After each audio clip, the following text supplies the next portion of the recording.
Hi అండి అందరికీ. ఈ మినీ వ్లాగ్లో నేను స్పగెటీ చేసుకుంటున్నాను. అదే నూడిల్స్ లాగా ఉంటుంది.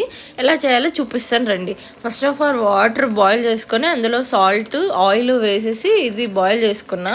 ఈ మీన్ వైల్ పక్కన ప్యాన్ పెట్టుకునేసి అందులో బటర్ వేసి గార్లిక్ ఆనియన్ చాప్ చేసుకొని చిన్న చిన్నగా ఫ్రై చేశాను. తర్వాత నాకు కావాల్సిన వెజ్జీస్ అన్నీ ఆల్రెడీ కుక్ చేసుకొని లైట్గా ఇందులో వేసి ఫ్రై చేస్తున్నాను. ఫ్రై చేశాక నా దగ్గర పిజ్జాస్ ఆర్డర్ పెట్టినప్పుడు వస్తాయిగా ఈ సీజనింగ్స్ అని, సో అలా ఆరిగానో రెడ్ చిల్లీ ఫ్లేక్స్ ఉంటే వేసుకున్నాను నేను. తర్వాత మ్యాగీ మసాలా ఒక ప్యాకెట్ వేసుకున్నాను.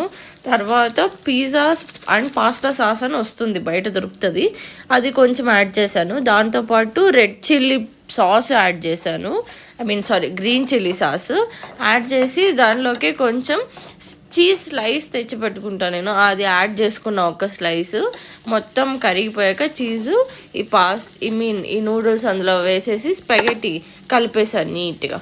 అంటే వేడివేడిగా స్పగెటీ రెడీ అయింది. టేస్ట్ చాలా బాగుండింది. ట్రై చేయండి ఎవరైనా కావాలంటే.